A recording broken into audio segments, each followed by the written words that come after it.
What's going on, everybody? Welcome to another episode of the hoetohusbandpodcast. I'm your host, Terry DeRon. I got both of my co-hosts on the line with me tonight. Got my man, Jay. What's going on, bro? Not much. Looking forward to, once again, another great episode. Hit another milestone. We're now over 110,000 downloads, which is another great milestone here. And happy with the traction that the podcast is getting. But want to quickly remind you, can catch us on Grind City TV, 7 p.m. Eastern Standard Time. You can download Grind City TV on your Roku TV app, also on Google Play. Be sure to give us a follow on TikTok at hoetohusbandpodcast, as well as subscribe to our YouTube channel. You hit the red subscribe button. Also comment and share on your social media platforms. All right, T. I also got my other co-host. I got my man SD with me. What's going on, man? Nothing, man. I'm having a moment right now, but I'll be okay. I want to give a shout out to Brother Soul Productions for keeping the background audio fresh all the time. And I want to remind everybody to donate to the Hold a Husband podcast on PayPal and Cash App. I want to remind everybody, y'all can catch the audio playback of the podcast every Monday afternoon at 4 p.m. Central Standard Time on thecore94.com. Tonight's episode is titled Femininity First.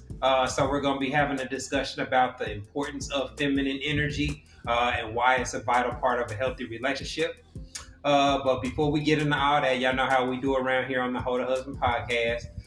We like to talk about things that we've seen on our timelines. So we got a couple interesting videos that we're going to get to. This first video is a clip that I saw where a man was talking about how women love money. And he provided some evidence to support his belief. Let's take a listen. Women love money. Women love money. Women will leave a man they love for a man with money. Hundo. No, that's not true. But I never hear a man say, oh, her bag's brilliant. Oh, look at her bag. I hear a girl say he's got a nice watch, he's got a nice car, he's got a nice this, he's got a nice that. That is because they love money. A man don't care what car you drive. Facts. You know? A man will upgrade you. Facts. That's an interesting point, actually. I've never thought about that. That is man don't care what handbag you come. You can come with a private handbag. You don't care. It depends what position the man's in, though, because let me tell you, if the man's getting the bus, he cares that you've got a car. Like, he likes the fact that if you haven't, he don't care, though. But if you're both on the bus, you're both on the bus, she is trying to upgrade her Oyster card to a passenger seat. Hundo, before she even gets a driving test. Big facts, I'm telling you. All right, man. Now, I agree with everything he said. It's not news that women like men with money or the things that money can buy. And everything he said is accurate. Men buy nice jewelry, diamonds, gold, designer stuff because that gets the attention of women. And it portrays to women that you have the money to spend on those type of things. We all know that you can go from ashy to classy, words of Biggie. An ugly, fat dude, if he got bread or status, he can still sleep with the most attractive women. So everything he said in the video was accurate as far as I'm concerned. Yeah, and smart men know that. Smart men know it. Just like smart women know that having the nice shape and looking good gets them the attention of men. That's why women go buy titties. That's why they go get BBL. Yep. That's why they get their hair and spend thousands of dollars on hair and makeup and all these things to try to attract men that way, because that's high on a man's list, how a woman looks. A man's finances and how financially stable he is high on a woman's list. And rightfully so, women want providers. Yeah, women want providers. The man's supposed to be the provider and be able to take care of a household and a family. Cool. Completely understand it. Don't knock you for it. That's how it should be. But there's a fine line between a woman that just wants to be with you for your money and a woman wants to be with you because you're financially stable and can take care of a family and different things like that. So it's a difference. No doubt. I'll just add to it. But when women do like money, because think about why the men go get, a Louis belt, Gucci belt, Louis loafers, Gucci loafers, a Mercedes, a BMW. It represents a status symbol. They know when that's the first thing. When a woman sees that, first thing they're gonna notice, they're like, oh, he must have some kind of money. I mean, now you got some that fake it till they make it, but it just represents that kind of status symbol. Whereas a woman, she can get away with wearing $10 dress from Rainbow, buying a purse from, Burlington Coat Factory. Men ain't gonna care. They just try, they trying to smash. No, them titties still look the same in a Exactly. right. Now, a woman that has money or pulls up in a Maserati or something like that, men will notice, but that's not something that's going to make a man go, "Oh, I want to date her because she has this or she wears these type of clothes." Like those are not things that are going to drive a man. Now, what you wearing and how you wearing it, like as D said, that plays a major factor. And a lot of times, guys can tell, get context clues that a woman's out they league or not they type by how she's dressed or the status that she's on. So those are the kind of things that men use to pre-screen women to avoid some unnecessary rejection. Yeah, and that's how men get women real quick to smash them. We use, like a lot of men, when I was in my whole phase, I used things that I had. I used my car. I used my nice clothes, and I used fake jewelry. I did. Hey, I'm not going to hold you. I did too. I was in my 20s, and the women went for it. Why? Because they love money or the look of a man that appears to have money. That's why guys will buy Gucci belts. That's why they'll buy Gucci shirts and be sleeping on the cologne. floor. Yeah, be sleeping on the floor because they know that they'll be able to get women easily by faking it and pretending like they have something. So, or even the guys that do have it, they don't care about giving it out or showing a little something to get the women because women love it so much and put that over a lot of things, much like men put looks and the beauty of a woman over a lot of characteristics that a real solid woman should have. So it gets us both in trouble. No doubt. Yeah. But see, when what Jay said, like it's a status symbol. That's how it's perceived by a lot of people. But if you have a nice career and you're doing all right for yourself, you don't have to be rich to drive a Mercedes. You don't have to, you know what I'm saying? Like, but if you got everything in life in order, where your insurance, your registration is running, it ain't scratched up, it ain't messed up, like to maintain luxury items and live a lifestyle where you can do that with a stable lifestyle, that is something that's very valuable on the dating market. Like, absolutely. A guy ain't got to be able to put you in a mansion for him to be a solid dude, for him to be able to provide this type of lifestyle that is conducive to a long-term marriage or a family. But you know what? Like when I couldn't really comfortably afford it, I tried to look a certain way, like I could. Yeah. Now that I can, I buy these $7 shirts from Marshalls or something like that. Like I don't want to look like I have something. I don't want to be out there like that to where I attract target that type of woman. Yeah, right. Because I've been a target before. You know what I'm saying? I've been that guy that's been targeted before. So I don't like looking like I have it like that. I just want to be normal and be just a regular guy out here and flying under the radar. And I want a woman that appreciates me for me, not for what I have. So I don't want to show that type of stuff off to a woman like I got it. That ain't how I move no more, like I used to as a youngster. But you know what? Most people who got it like that aren't actually showing that they have it like that. You know what I'm saying? The ones that's actually out there. That's something you do when you're young, man. They don't have it. Yeah, a lot of them they don't. You know, unless they immature. Unless they immature and feel like you said, it's a status symbol. And they feel like it makes them appear a certain way if they have it on or are showing off. Oh man, look at my watch, look at my chain, doing all this. They got the money.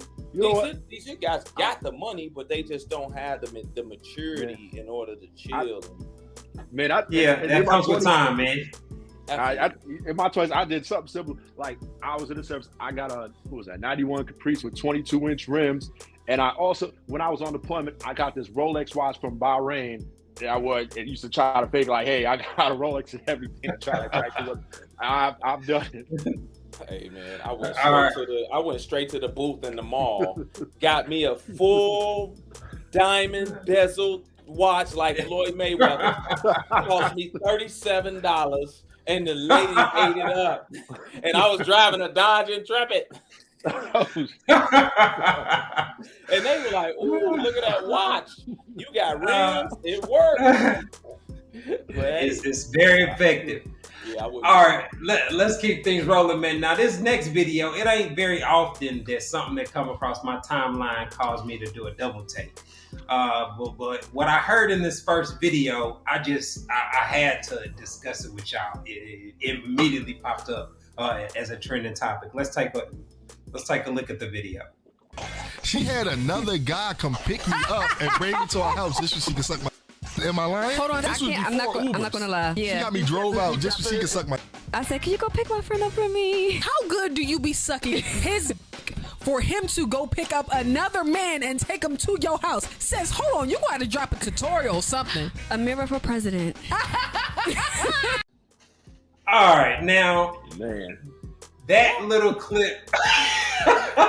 I like Did I hear that right? From what I gathered, sis had a dude so sprung out that she asked him for a favor to go pick up her old boy, bring him to her house just so she could suck him up.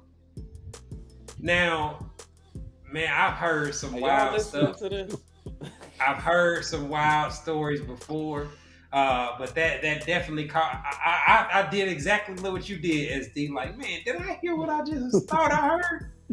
You know what I'm saying? Like, sis ain't got no shame. You know what I'm saying? Like, so she a fool with it, obviously. So was that that wasn't one of the women that were on the panel, right? Yeah. I gotta see. My first thought is, what's her act? That's my first thought. All right. Like, what is this woman's? What is her social media? Because that's amazing. Like, what type of stuff are you doing? Got these dudes simping, or this one guy going to pick up another dude to go get some head? That is Exactly. That tops it all, bro. I've heard something like that where you going to run a train on Sorty, so you Right. scoop up your partner. She got a friend, so you scoop up your partner to come through and set things off. But man, I ain't never heard nothing like that. What'd you think, Nothing. Jay? I'm just like, I was just blown away by that. Like, wow, I just haven't heard of another man willfully going to pick up another man for her to suck him off. Like, what resonated with me, I thought about, when Superhead was talking about, she would leave her husband to go see Bow Wow, Lil Wayne. I thought about that, but like this one tops that off. Bro. Yeah, you got ride back. How does the ride back go? Like, Exactly. Hey, Shorty got that. She got that fire, don't she? She got that fire. Yeah, she got that. How you talking like that? Like, how you doing that? That's crazy. Well, this reminds me of a situation that in college where we had a head doctor that was sucking up several of us that we weren't friends yet. We became friends through our first semester. And so after a couple of weeks, it just through us hanging out, we all realized that we was all messing with the same chick or whatnot. And so she was a head doctor and she could cook. So everybody's story was like, man, she sucked me off, she did this and that. And then she brought me a plate with some pork chops and gravy and woo. Wow. Like, so we was all having the same experience, you know what I'm saying? Like, but man, I can't imagine a chick calling me, asking me to go scoop up another dude. You know what I'm saying? Like a situation like that. So real quick, do you remember this head doctor's ad from college? Man, this is before the social media era, bro. Like I'm pretty sure she get hit up every homecoming though. Man, I wouldn't even want it, man. I think I might go to Southern U homecoming this year.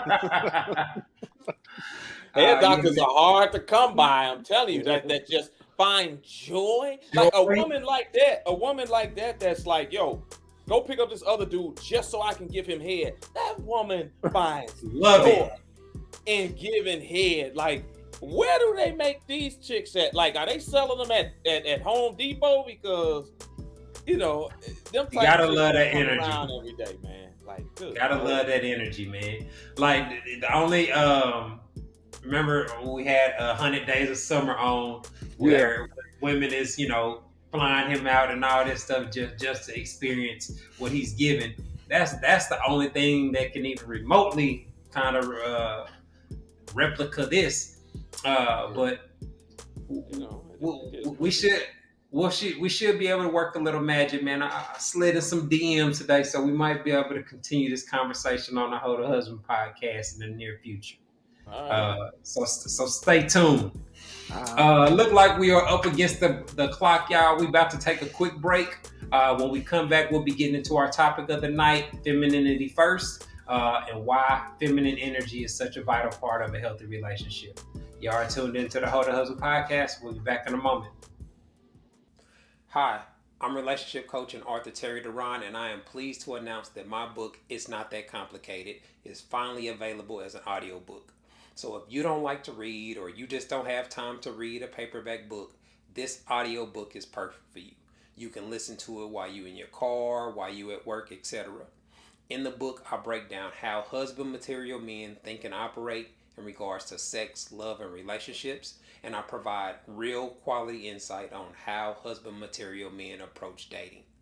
The audiobook is available on audible.com and on iTunes. All you have to do is go to one of the websites and search for my name, Terry Duran. Go download your copy today. All right, everybody, welcome back to the Hold a Husband podcast. We have our guest for the night on. We have Miss Fila Antione. What's going on? What's going on with y'all? I'm just excited to be here. Happy to have this conversation. Yeah. Thank you. We love to have feminine energy on the podcast, so we absolutely looking forward to chopping it up with you. But before we get into the conversation, can you let the viewers know a little bit about you, your background, etc.? Absolutely. So I am a relationship accountability coach for women. I specifically focus on working with successful, smart, accomplished Black women who are looking to be in relationships with masculine men. So it's all about accountability first with me. There is no divisiveness. I love Black men, so I'm not the life coach or the relationship coach who's going to speak negatively about men, because ultimately we're trying to get these women in position to be in healthy relationships. I have an online program as well called the Sacred Queen Academy, where I work with women in groups to also get them to a point where they are positioned and prepared to be in healthy relationships. All right, cool. That's great. So tonight, like I said, the episode is titled Femininity First. And so we just want to talk about the importance of feminine energy when it comes to having a healthy relationship. Because there's a lot of dialogue about women with masculine energy and etc. Why do you're a woman, why do you think it's so difficult for women to actually exude feminine energy these days? The overarching reason is because society is hypermasculine and we live within a patriarchal society that has always been built on, run on what men want and what men have decided needs to be done to gain success or just to have a lifestyle that you desire, right? And so women are a part of that. And we want a certain lifestyle as well, especially when we're talking about Black and brown women, which is the segment of the population I focus on. We haven't always had the privilege of generational wealth being passed down from our families, and we've had to get out there and get it out the mud as well. Right. And in order to do that, it puts you in a hyper masculine space. And then you have to operate from a masculine perspective in order to earn, in order to gain, in order to feed yourself, feed your family. But then when you come into a space with a masculine man, you then find that the masculine energies create conflict. And now you have the women and men in relationships battling each other because society has positioned us both to have to play the same position. Yeah, and I talk to a lot of women on my page that say those same things and can't figure out why they bump heads so much with the man. And how I explain it to them is just being opposites, right? And I just break it down real simple. Like if a man had more feminine energy and behaved femininely, most women wouldn't find that attractive. You know what I'm saying? They'd be turned off by that. And it's kind of the same thing when you're talking about a man and a masculine woman. Most men are turned off by it, but what I also realize is that a lot of women want the men to be empathetic to that and give them grace for that and try to work them out of that masculine. Hope that they'll change, or hope that it'll right. Yeah. And what they don't understand is that a lot of men, especially at our age, I don't know how old you are, mid to upper 30s, a lot of men, especially your quality husband material men, just don't have the patience at that age to deal with a woman that's operating more in her masculine energy that he has to teach or force to be feminine, much like a woman wouldn't want to deal with a man that she had to force to be masculine. No, absolutely. I think that everything you said is valid, and I agree. Here's what I will say. In any relationship space, you get to be a teacher and you get to be a student. So it's natural that I'm going to teach you how to operate in a way that makes me feel loved and seen, and you get to do the same. In a healthy environment, that simply happens through communication and through conversation, right? This is what I like, this is what I don't like, etc. But we are not operating from healthy emotional spaces to begin with. So there are these battles. And I'm 43. So I'm pretty, I've had my own experiences and lived life a little. And what I recognize, particularly in the Black community, is that there are a lot of Black mothers who are operating from a place of their own personal trauma, and they are setting their daughters up to have dating disasters. They're not teaching them how to be partners. They're not teaching them how to be wives. They're not teaching them how to be in connection with a man. Instead, they're teaching them how to protect themselves from men. You don't need a man. Make sure you have this on your own. You accomplish these things.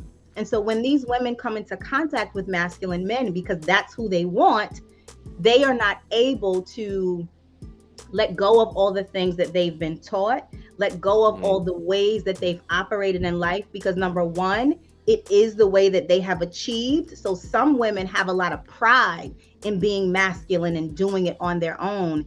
And even when they want to be loved by men. Exactly. Right. So, we pride ourselves on that. I can get it on my own. I can do it by myself. Right. But nobody really wants to do that. But there's a lot of ego, a lot of pride, and a lot of social conditioning that plays a part in the conflict in the relationship.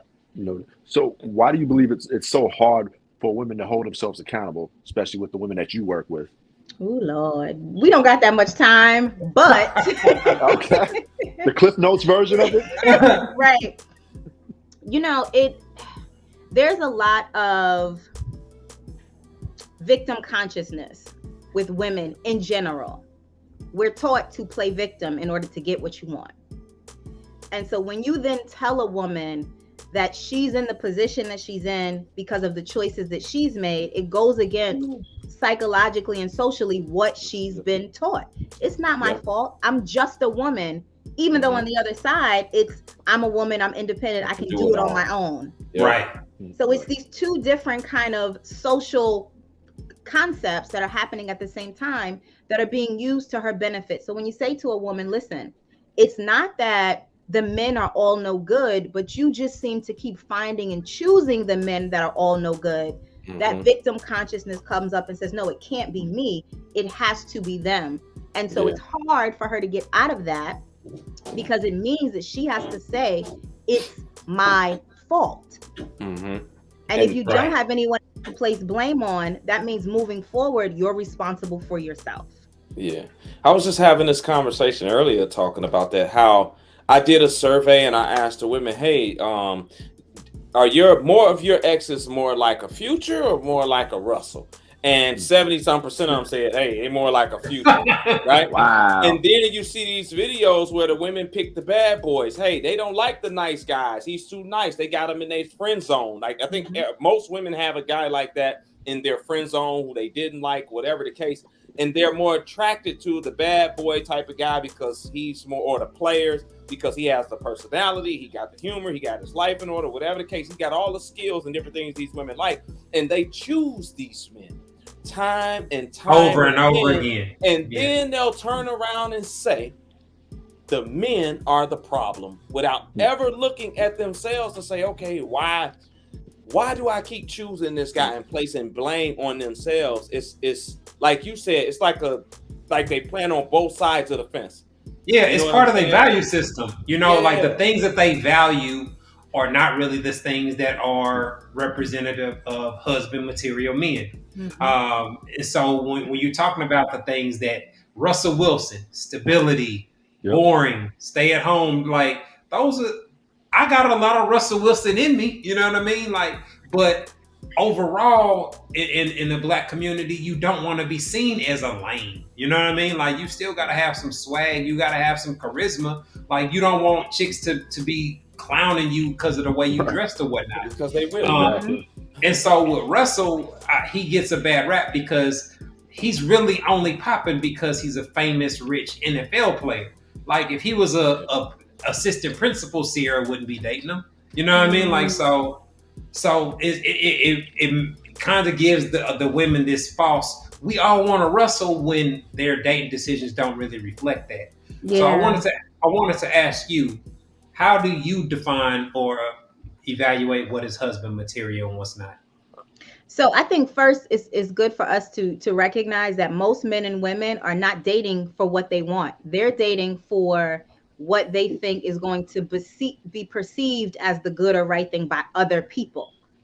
So women are dating to impress other women, and men are dating to impress other men.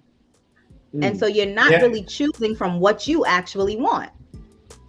Okay. I think that would be some valid. Right. If we look at it, there are so many men who are like, they want an IG model, right? They want a woman that looks like this. But really and truly, that's not often what they actually want. It's what you think you're supposed to have. And women are like, I want a man who's, buying me Birkins and Chanels and all these things, when you can't even walk in the red bottoms that he bought you, when you don't even live that lifestyle, but you want to impress other people. So husband material is going to be different for each individual. However, there's some core things that need to be on the table. Anyone who is husband or even wife material has to understand that there is no foundation without us coming together in a partnership. We have to work together. And so many people don't have partnership skills, don't have team building skills, don't know how to do anything, in a way where you can put your ego aside and say, okay, this is for the good of all. So having an understanding that this is a partnership, having an idea of what it is that you are marrying for. What are you building? Is it about family? Is it about legacy? Your reason matters. Yep. Exactly. And then what are the things that are important to you at your core? Do you value, quality time? Do you value home ownership? Do you value the things that are going to create stability for the two of you as a couple and for the children that you may be bringing into this world? But people skip past all of those basics, and it's, what does he drive? How big is her ass? What can he buy me? And how's everybody else going to look at me when we're together? True. The power couple thing. I mean, you got a lot of people doing that, man. But, I don't think a lot of people really assess themselves for what it is they're asking for. At least not accurately. Yeah, like as a guy, you can want the IG 10 all you want, but do you really qualify for one? Because them IG 10s require these here dudes to, be on a different tax bracket a lot of times, right? Yep. And a lot of times the women, they might want this dude making $300,000-$400,000, but that type of man requires a woman to a lot of times look a certain way and be a certain way when he get there. And a lot of people, either they aren't willing to be that or can't be what it is that they desire the most. So I think a lot of people are unrealistic, both men and women, to what they actually can get in their dating market value out here. Oh, I agree completely. And I say to a lot of my clients, when they're like, I want this type of man, I'll ask them to assess themselves and ask yourself, are you the type of woman that man would want? Okay. Wow. So do you find a lot of things to be unrealistic initially when you start out, like, find a lot of requirements that they want in a man to be unrealistic, or no? Absolutely. Absolutely. It's completely unrealistic, and their ideas of themselves are unrealistic. Right? There's a way that you see yourself, and then there's a way that you present to other people. Exactly. Right? So one of the exercises that we often do is I'll say you have to examine the other relationships in your life and ask those people how they view you. How do you show up to them? Because how you see yourself is often not how other people see you at all. Yep. Sure. No doubt. A lot of your behaviors or your motives for your behaviors can be misinterpreted, and then a lot of time people just fill that up with assumptions. Oh, you only do this because of that, and that could not have anything to do with your motive for it. When we're talking about feminine energy, I know that you're married, and so I always speak from the married person's perspective.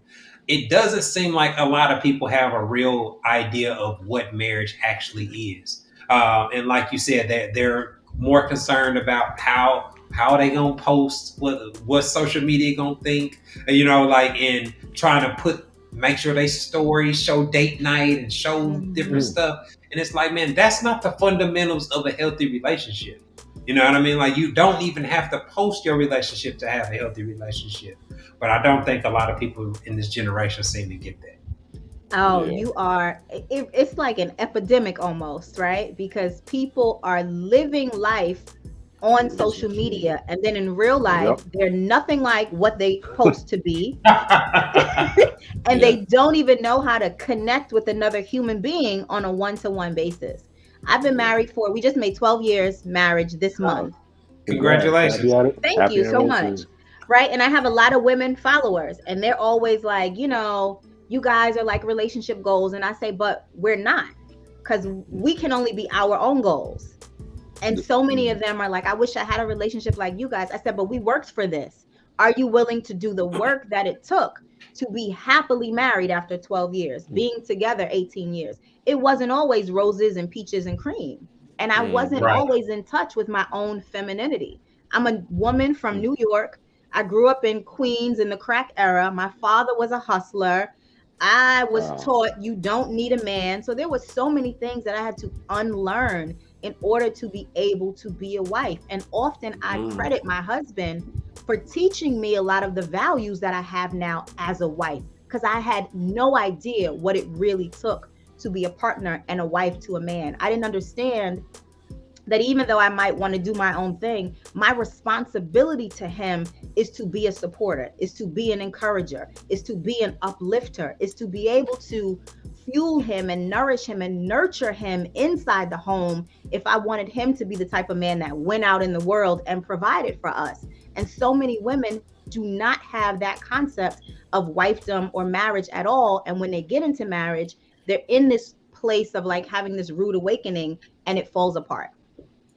Yeah, I don't think a lot of women want to, when you really get down to it and you try to talk to certain women about certain things that men actually want from a woman and the attitude that men want from a woman, a lot of women scoff at it because they feel like it's lesser than to be that way.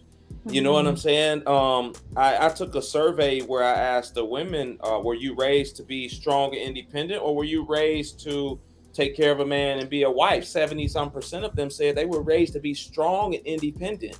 And it shows in the attitude to where they feel like, and you hear them brag about it a lot, I don't need a man. I don't need a man for this or that. And it plays out in the attitude also towards a man and how they view men. So a lot of women don't see the importance of a man. So that's why they don't want to do the work. A lot of women or men also, it's not just the women, but don't want to do the work in order to become what those types of men or women want out of a marriage mate. Right. But the difference is, the husband material man, he had to start preparing for that role early on. Like, you can't just wait till you in your 20s to decide that you're going to start trying to be a husband. You know what I mean? Like your career has to be in place, your mentality, your decision making, the way, the level of respect that you get from your friends and family. All that has been established over a long period of time, long before you bring the chick that you want to marry around your family.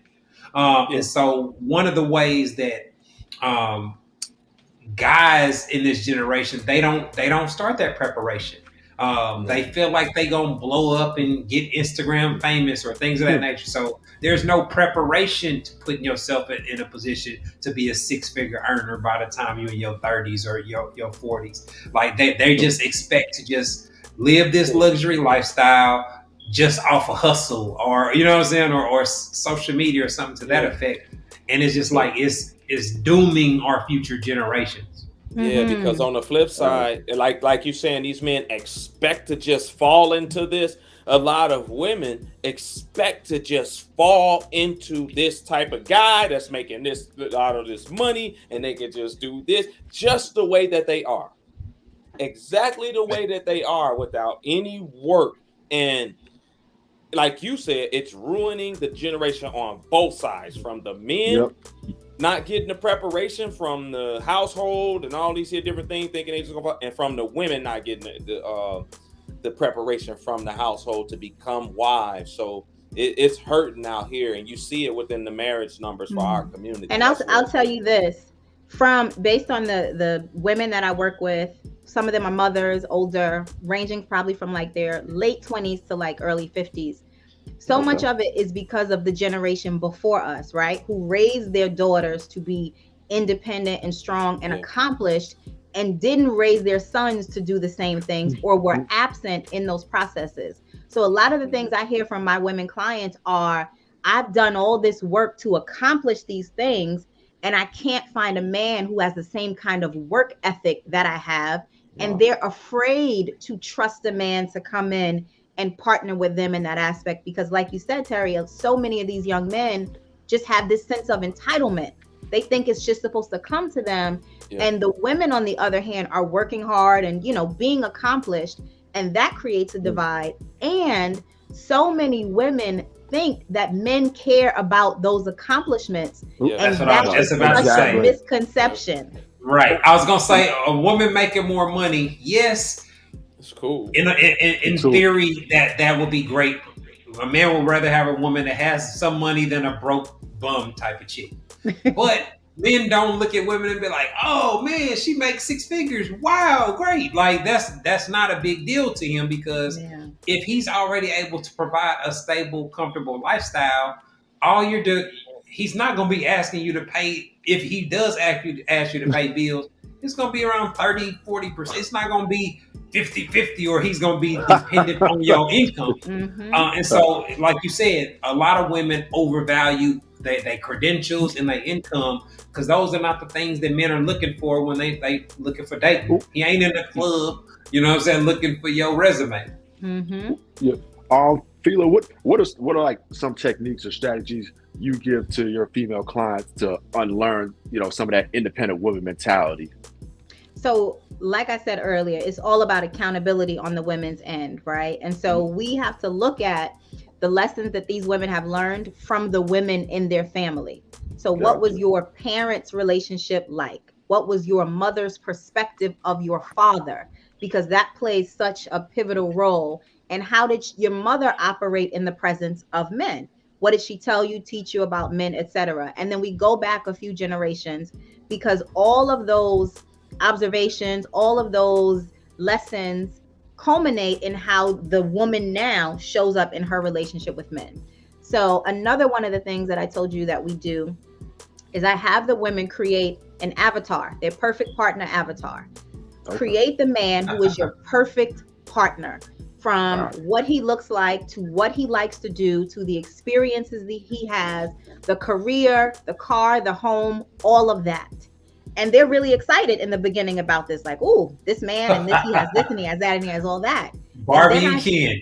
Yeah. Exactly. And then I say, now take a look at your current self. As the woman that you are right now, are you aligned to be a partner to that man that you have created?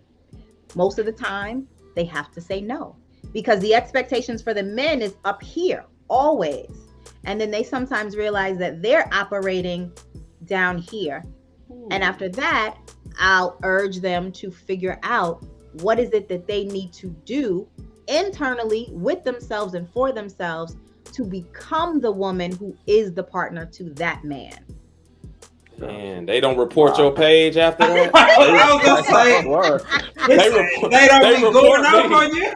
They report me. Hey, when I put that mirror up to their face and I make a point and I show them stuff, next thing I know, here come Instagram. Look, the guidelines say that you shouldn't be doing this or that. Wow. Yeah, these are paying clients though, right? So they're paying for this information because once they have accomplished all the accomplishments and achieved all the achievements and checked off all the boxes, they still lonely. Yeah. If you Google like some of these here different things about, you know, the loneliest women and stuff like that, a lot of them are educated and got money. Most of them, if you do a lot of these Google studies that they did from Harvard and Yale and all these here places about why it's so hard for these women, most of them aren't the educated women that's out there that make money. That's the loneliest out there that can't find the type of man. Because you know why? Because once a woman starts making money, her expectations of how much money a man has to make grow. That changes, and of course. Especially in the Black community where we only 1% of the wealth of the country, that's unrealistic to begin with. So if you already a outlier making $300K with your businesses or whatever the case may be, to set your dating standard where my man got to be making $500K to $1 million. Well, you almost eliminating every guy that's available in your area. Mm-hmm. So it's stuff like that just compounds the problem from the female perspective. Yeah, but what else they don't take into account is that a lot of times when they're making good money like that, nice upper tier type of money, the women typically want to marry up and they want a man that's making upper tier money. Well, that man that's making upper tier money can date different. He don't have to date a 5 that's overweight. And he's making 500,000. Like, it's the truth. Making that type of his money is different. So he's not looking for, even though he's a 45, 50-year-old man, 9 times out of 10, he ain't looking for a 45, 50-year-old woman that's out of shape to go and get up with when he's making that type of money. It changes once you get up there. So it's a lot harder for women that make that type of money that want to date up, because those upper tier men, they just looking for a dime piece a lot of times that's got a nice mind. They're gonna be way pickier, way. They got the pick. They got the options when they making that type of money. I also think a lot of women educate themselves out of love, because if I've spent all of this time and all of these years accomplishing these things, and then I potentially get into a relationship with a man where he doesn't really care about that. Like, it's great, it's cool, but those things don't make you a better woman than anybody else to him. Right. The ego can't accept that. The ego can't accept that. I spent $300,000, 10 years of my life building my career, getting this education, and this still doesn't make me better than the woman who doesn't have this. And so I say to women all the time, your education is great, but you can educate yourself out of love if you put all of your eggs in that basket and you don't recognize that men and women do not operate the same way. Right. Because a little bit. Because when men are making long-term decisions, like who they want to marry, who they want to have children with, it's largely based off a long period of positive experiences. So if you can string together where the conflicts that y'all have are actually resolved, the conversations that y'all have are actually enlightening, and you can show them your thought process and your ambition and those type of things, those are the things that actually matter when it comes to husband material men.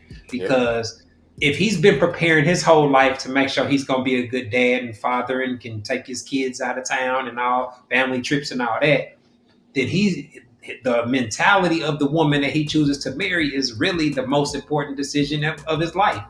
So how she thinks, how she operates, how she treats other people, all of those are things that actually go into the equation of whether he puts you in the wife category or somebody that he would just casually date or kick it with. feed to the mattress. Yeah. But that's just that's what it is, because that's how dudes do. But I gladly take a customer service rep with a high school diploma that's making $60,000 over a woman that's making $300,000 that's got a PhD. You know, a lot of times, because if you ask the men, those types of women that make that type of money are usually a lot more difficult to deal with, because and I remind you that education. Exactly. You know what I'm saying? They're a lot more combative and just unpleasant to be around. Not all of them, but a lot of them, if you just ask the men, because they want to let you know that a lot of times they don't need you. You're not on a level, or they're up here in this status as far as in the secular world. And as men, we don't care. Give me the customer service rep making $60,000, because I don't need her money. I don't need you to make $300,000. I need you to come in this house, make a house a home, know how to nurture, be accountable, be loving, have integrity, be accountable to certain things. Like those are the traits, and keep yourself in nice shape too. Also, we want that. But those are the things that men value from a woman, and have a good personality and treat them well.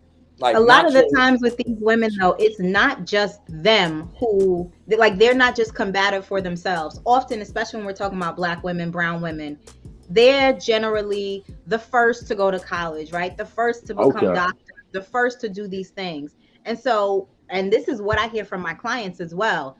A lot of the times, their mothers and aunties and grandmothers are saying, well, what you need a man for, baby? You a doctor. What you need a man for, baby? You a lawyer. What you need a man for, right? You are able to financially take care of yourselves, because those older women in their families have resentment towards the men in their lives, because finances are some of the reasons that they stayed with them with poor behavior and poor treatment. And so it's a pass down of trauma. And now the women today are like, well, I don't need a man because I got a degree, but I want a man because this degree doesn't make me happy. Yeah, but see, that's also because they don't see the importance of a man outside of his money. They don't view his leadership, his structure, his direction. They don't view none of his security, his protection. They don't see none of that as valuable. They only see the money. So when a woman typically says, I don't need a man, she ain't thinking of protection. Right. She's not thinking of the security aspect of it. She's only thinking of money. I make my own money. I have my own house. Therefore, I don't need a man. She ain't thinking about the structure, the leadership, the different things that a man comes and puts on his shoulders and takes off of her shoulders. She ain't thinking about that. So that's why a lot of women are left out in the cold when it comes to these here, when it comes to relationships and marriage. And it's really sad, because, you know, it's not getting any better anytime soon for them. A lot of times. And all of those women who operate in the way that you said have challenges and problems with being feminine and with their own femininity. And they want to be softer. They want to have more ease in their life. But there's this battle between this hyper masculinity that's created the success or the financial achievements and the natural femininity that they want to exude, but feel like they'll be ostracized for, because other women are going to say, why are you doing that for him? You know, why are you being so soft? You a pick me. Exactly. And so there's all of this internal chatter. But I'll tell you what, ain't nothing like being a feminine woman with a masculine man and being able to be soft. I don't want to take the garbage out. I don't want to take the car to get an oil change. I don't want to do none of that. And when women are operating from a place of natural femininity, they feel better. Their mental and emotional health improves, their relationships improve, but there is that constant battle because they're afraid of being judged by those other women in their lives who are miserable and in unhealthy relationships. Most women don't want to do those things. If you talk to the women, they get frustrated doing all that, taking out the trash, cutting the grass, doing 100%. Paying 100%. Got to take care of the kids. Got to do this at work. But see, they not looking at the importance of a man coming in and bringing structure and saying, I got the cars, I got the furnace, I got the bathroom, I got this, I got that. You just worry about working the kids, boo. I got it. They ain't thinking about that. And that's where they go wrong at, man. That's where they go wrong. But also to Terry's point earlier, a lot of modern men don't even know how to play that position and take Absolutely a position not. of leadership. No. So it's a mess on True. both sides. Yeah, True. because they were never taught. Yeah. They were never taught, and they think that, hey, social media, I just buy a bunch of stuff and that's that. They don't know nothing about being a leader. You know, they don't know nothing about protection. You know, not just protection physically, but emotional protection, and not running up on, you know, putting hard eyes under a chick's pictures and making his girl feel some type of way about it. They don't know nothing about it because they ain't never been taught, you know, respect on how to treat a woman and how to care for a family or different things like that. So you're absolutely right. It's on both sides. For sure. All right, y'all. Look like we up against the clock, man. This has been a great conversation. Before we get up out of here, Fila, can you let the audience know where they can find your content or how they can keep up with you? Sure, of course. So they can find me on all social platforms at She Is Fila. Instagram is my platform of choice. I'm sneaking over to TikTok lately, so they can find me on TikTok as well. And you can also visit my website at filaantwine.com. All right. Before we get up out of here, I want to give another shout out to my man, Brother Soul Productions, for keeping us laced with our background audio. I want to remind y'all to continue supporting the podcast through our Cash App and our PayPal. Jay, S. Demon, I appreciate y'all linking up with me so we can get another episode knocked out. And Fila, you know, I always enjoy our conversations. I appreciate you taking the time to come on the podcast again. Likewise, it's always a pleasure. No, all right, y'all be careful for these mentions. You know, y'all said a lot of sensitive stuff. I'm used to it. I'm used to it. All right, y'all. This has been another episode of the Hold the Husband podcast, y'all. Thanks for tuning in. Peace.